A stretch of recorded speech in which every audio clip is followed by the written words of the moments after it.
Bismillahirrahmanirrahim. Assalamualaikum warahmatullahi wabarakatuh. Sahabat Quran dimanapun Anda berada, alhamdulillahirrahmanirrahim. Pada kesempatan kali ini kami akan menyampaikan hal-hal yang terkait dengan persiapan Idul Adha. Yang paling pokok dalam Idul Adha salah satunya adalah mempersiapkan hewan kurban yang sebaik-baiknya. Nah, pada kesempatan kali ini kami menyampaikan bagaimana tips-tips dalam memilih hewan kurban yang akan kita gunakan untuk kita persembahkan sebagai kurban kita kepada Allah Subhanahu wa Ta'ala. Kita pastinya mencari yang terbaik yang bisa kita persembahkan untuk Allah Subhanahu wa Ta'ala. Baik, sahabat Quran dimanapun Anda berada, terkait dengan hewan kurban, yang pertama adalah bahwa hewan kurban yang kita pilih atau kita gunakan untuk kurban adalah hewan atau kurban yang sudah cukup umur, ya, sebagaimana yang disampaikan oleh Nabi SAW yang diriwayatkan oleh Jabir radhiyallahu anhu bahwa Rasulullah SAW bersabda, la tadbahu illa musinnah, janganlah menyembelih hewan kurban kecuali telah musinnah. Musinnah dalam ini adalah cukup umur. Nah, salah satu indikator dalam cukup umur itu adalah telah bergantinya gigi, ya, telah bergantinya giginya. Ya, kalau kambing dan domba itu rata-rata sudah berumur 1 tahun. Kemudian kalau untuk sapi itu 2 tahun, dan sedangkan untuk unta itu yang sudah berumur 5 tahun. Jadi hewan kurban yang telah musinnah yang cukup umur itu yang kita pilih, ya, yang menjadi prasyarat pertama ketika kita mencari hewan kurban. Ya, kalau sudah musinnah, baik itu kambing, sapi atau unta, maka kita pilih hewan tersebut dan kita akan beli dan kita jadikan hewan kurban yang akan kita persembahkan kepada Allah Subhanahu wa Ta'ala. Kemudian yang kedua adalah hewan tersebut sehat, ya, sehat secara fisik dapat kita lihat yang pertama dari matanya yang cerah, tidak belean atau tidak sakit, ya, atau tidak punya penyakit yang lain yang ada di matanya. Kemudian dari bulunya, dari kulit bulu-bulu di tubuhnya itu juga bersih, tidak kusam. Kalau kusam itu biasanya cenderung sakit. Nah, kalau kita tahu hewan sakit ya jangan kita pilih. Tapi kalau bulunya bersih mengkilat, nah, itu hewan tersebut insya Allah sehat. Kemudian dari hidung, nah, hidung itu kalau untuk kambing itu relatif basah dan bersih, ya. Basah itu basahnya tidak berlebihan. Kalau berlebihan jadi berlendir itu berarti sakit, ya, sakit pilek. Tapi kalau basahnya di sini adalah mempunyai kelembapan yang baik, ya, tidak berlebihan maupun tidak kering. Kalau kering itu biasanya malah sakit karena ada panas dalam. Tapi kalau lembab, ada basah-basahnya dikit, maka itu insya Allah sehat hewan tersebut. Nah, ada lembab dan bersih, itu insya Allah sehat.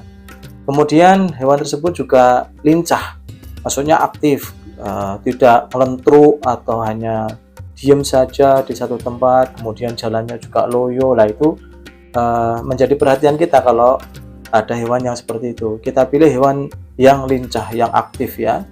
Kemudian juga dari nafsu makannya bagus, makamnya bahasa Jawanya grembo, ya, makan ketika persiapan makan, ya, bukan yang nggak nafsu, dipakani kasih makan malah nggak mau. Beda, tapi kalau sudah kenyang ya beda, ya. Tapi yang jelas kita lihat nafsu makan dari hewan tersebut bagus.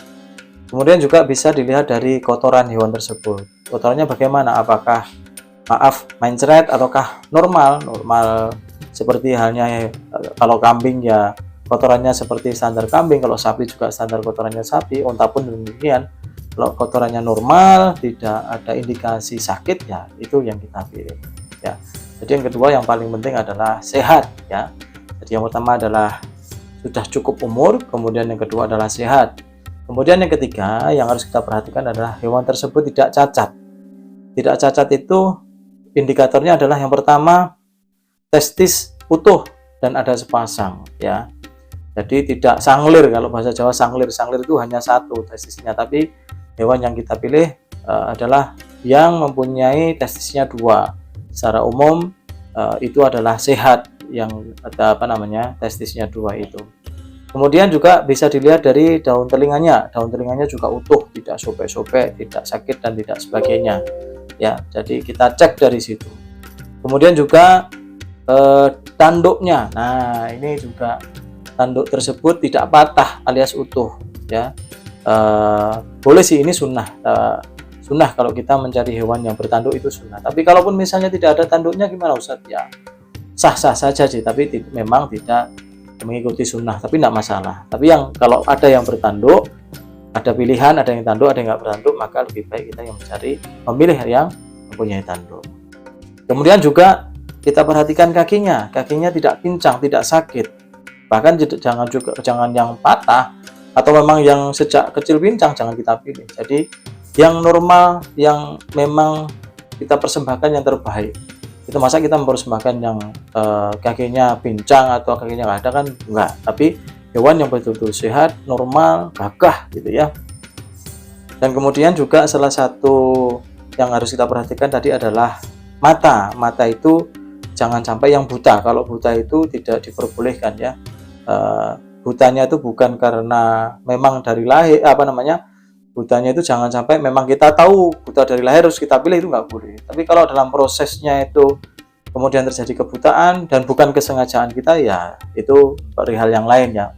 Bukan sebuah kesengajaan, itu ada pertimbangan tersendiri. Tapi yang dimaksud di sini adalah jangan sampai yang memang hewan yang buta terus kita pilih jadi hewan kurban, jangan sampai yang demikian ya, karena itu merupakan salah satu hal yang dilarang ketika kita memilih hewan yang akan kita jadikan sebagai kurban kita. Nah, itu tadi jamaah sahabat Quran dimanapun Anda berada, 3 poin utama yang harus kita perhatikan dalam memilih hewan kurban. Yang pertama adalah sudah berumur, yang kedua sehat, yang ketiga adalah tidak cacat. Nah, monggo silahkan kita mencari hewan kurban yang sesuai dengan kriteria tersebut, dan semoga kita bisa mendapatkan yang terbaik dan nantinya bisa kita jadikan hewan kurban kita, dan itu menjadi kurban yang terbaik yang bisa kita persembahkan kepada Allah Subhanahu wa taala, dan semoga kurban kita diterima oleh Allah Subhanahu wa taala. Amin Allahumma amin. Demikian sahabat Quran yang dapat kami sampaikan, semoga bermanfaat. Akhirul kalam, billahi taufiq wal hidayah. Assalamualaikum warahmatullahi wabarakatuh.